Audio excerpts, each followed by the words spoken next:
Welcome to E69 news. దేవాలయాల అభివృద్ధి గురించి మాట్లాడితే అనవసరంగా వివాదాలు సృష్టిస్తున్నారని స్టేషన్ గర్పూర్ ఎమ్మెల్యే తెలంగాణ మాజీ ఉప ముఖ్యమంత్రి కడియం శ్రీహరి అన్నారు. శుక్రవారం జాఫర్గఢ్ మండల కేంద్రంలో 27.50 లక్షల వ్యయంతో నూతనంగా నిర్మించిన సీసీ రోడ్లను ఆయన ప్రారంభించారు. అలాగే 10 లక్షలతో నిర్మించనున్న మరో సీసీ రోడ్డుకు శంకుస్థాపన చేసి నూతనంగా నిర్మించిన ఇందిరమ్మ ఇళ్లను ప్రారంభించారు.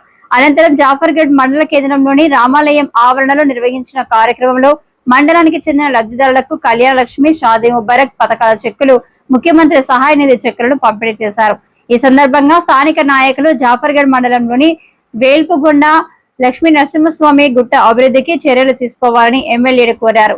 దీనిపై స్పందించిన కడియం శ్రీహరి మాట్లాడుతూ దేవాలయాల అభివృద్ధి కోసం మాట్లాడితే వివాదాలు సృష్టిస్తున్నారని అన్నారు. ప్రజల ఆధ్యాత్మిక అవసరాలతో పాటు ప్రాంతీయ అభివృద్ధికి ప్రభుత్వం కట్టుబడి ఉందని, వేల్పుగొండ లక్ష్మీ నరసింహస్వామి గుట్ట అభివృద్ధికి అవసరమైన చర్యలు తీసుకుంటామని హామీ ఇచ్చారు. కాగా కడియం శ్రీహరి పర్యటన సందర్భంగా జాఫర్గఢ్ లో స్వల్ప ఉద్రిక్తత నెలకొంది. ఎమ్మెల్యేకు స్వాగతం పలికేందుకు స్థానిక బీఆర్ఎస్ నాయకులు ఫ్లెక్సీలు ఏర్పాటు చేస్తున్న సమయంలో పోలీసులు వారిని అడ్డుకొని అదుపులోకి తీసుకున్నారు. దీంతో కొద్దిసేపు ఉద్రిక్త పరిస్థితులు ఏర్పడ్డాయి. శాంతి భద్రతల దృష్ట్యా ముందస్తు చర్యగా వారిని అదుపులోకి తీసుకున్నట్లు పోలీసులు తెలిపినట్లు సమాచారం.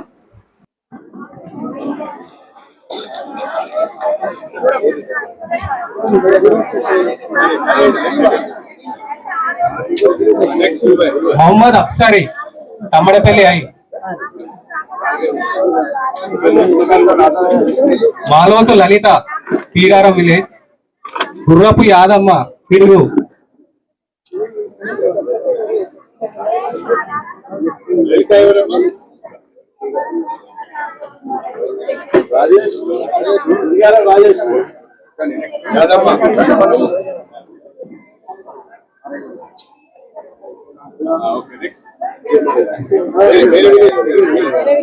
ఐనవల్ మండల్ గోరంట్ల ఉమా వెంకటాపురం విలేజ్ గోరంట్ల ఉమా బండి వరలక్ష్మి వెంకటాపురం మాదిరపోయిన రమ వెంకటాపురం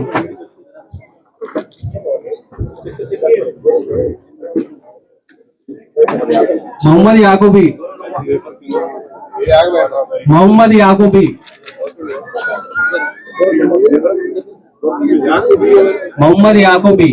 వెంకటాపురం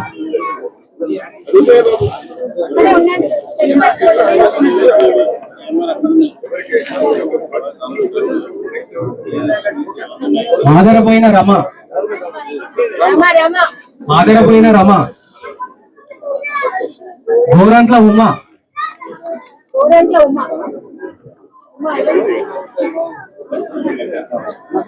బండి వరలక్ష్మి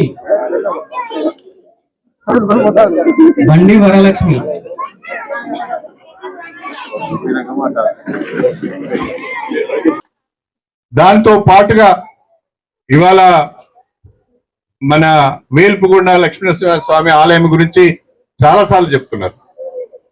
కానీ ఆలయాల గురించి పోతేనే పెద్ద కాంట్రవర్సీ అవుతాయి.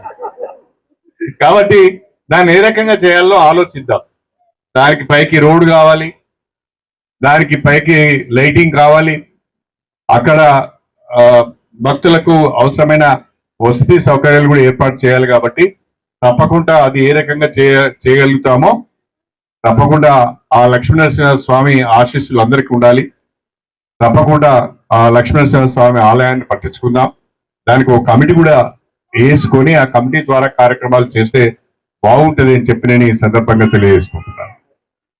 జఫర్గఢ్ గ్రామంలో ఇంకా మనం చేయవలసిన పనులు చాలా ఉన్నాయి. ఇవాళ మీ అందరూ కూడా ఒక విషయాన్ని మీరు ఆలోచించాలి. ఈరోజు రాష్ట్ర ప్రభుత్వం విపరీతమైన ఆర్థిక ఇబ్బందులను ఎదుర్కొంటూ 8,21,000 కోట్ల రూపాయల అప్పు నెత్తి మీద పెట్టుకొని ప్రతి నెల 6 నుంచి 7,000 కోట్ల రూపాయలు మిత్తి అసలు కడుతూ సంక్షేమ పథకాలను కొనసాగిస్తున్నారు. గడిచిన 9 రోజులుగా దాదాపు 78 లక్షల మంది రైతులకు 1,40,00,000 ఎకరాలకు 9,000 కోట్ల రూపాయల రైతు భరోసా జమ చేసింది మన తెలంగాణ ప్రభుత్వం అని చెప్పి నేను ఈ సందర్భంగా తెలియజేస్తున్నాను. 9 రోజులలో 9,000 కోట్ల రూపాయలు రైతుల అకౌంట్లలో జమ అయినాయి. 50 ఎకరాల వరకు సీలింగ్ ను పెట్టి 50 ఎకరాల లోపు ఉన్న వాళ్ళందరికీ కూడా ఇవాళ రైతు భరోసా రాష్ట్ర ప్రభుత్వము వాళ్ళ అకౌంట్లలో జమ చేయడం జరిగింది. అది కాకుండా ఇవాళ 6 గ్యారెంటీలు 6 పథకాల కార్యక్రమంలో భాగంగా మహిళలందరికీ ఉచితంగా ఆర్టీసీ బస్సులలో ప్రయాణం చేసే అవకాశం ఇచ్చారు. మహిళలందరికీ సన్న బియ్యం ఇచ్చారు. గతంలో దొడ్డు బియ్యం తీసుకునేది మనం, ఆ దొడ్డు బియ్యం తినటానికి ఉపయోగపడేది కాదు, రుచిగా ఉండేది కూడా కాదు, బయట అమ్ముకొని మళ్ళీ వేరే బియ్యం తెచ్చుకునేది. ఇవాళ తెల్ల రేషన్ కార్డులు ఉన్న వాళ్ళందరికీ కూడా నెలకు 6 కిలోల చొప్పున సన్న బియ్యము ఈ ప్రభుత్వం ఇస్తున్నది. నేను ఈ జఫరేట్ గ్రామంలో మా మహిళలు చాలా మంది వచ్చారు. ప్రతి నెల సన్న బియ్యం ఎంతమంది తీసుకుంటున్నారో చేతులు ఎత్తండి. వాయమ్మో అంటే చేస్తున్నాయి. అందరం సన్న బియ్యం తీసుకుంటున్నాం, ఇంటికి తీసుకుపోతున్నాం, వండుకుంటున్నాం, కడుపు నిండా తింటున్నాం. అవునా? అదే విధంగా గతంలో రాజశేఖర రెడ్డి గారు ముఖ్యమంత్రిగా ఉన్నప్పుడు వ్యవసాయానికి, ఎందుకంటే రైతు అప్పుల పాలవుతున్నాడు, బిల్లు కట్టలేడని. కానీ ఈ కాంగ్రెస్ ప్రభుత్వం వచ్చిన తర్వాత, మన ప్రియతమ ముఖ్యమంత్రి రేవంత్ రెడ్డి గారు వచ్చిన తర్వాత గ్రామాలలో గాని పట్టణాలలో గాని పేదవాళ్ళు ఇంటి కొరకు వాడుకుంటున్న కరెంటు 200 యూనిట్ల లోపు ప్రతి నెల కరెంటు వాడుకుంటున్న వాళ్ళందరికీ కూడా ఇవాళ ఉచితంగా కరెంట్ వస్తున్నది. మీకు ఎంతమందికి జీరో బిల్స్ వస్తున్నాయి ప్రతి నెల? చేతులు ఎత్తండి. జీరో బిల్స్ వచ్చేటోళ్ళు. నువ్వు కరెంట్ కడుతున్నావు, నువ్వు బిల్ కడుతున్నావు అమ్మా, అబ్బా బడి ఉన్నావు.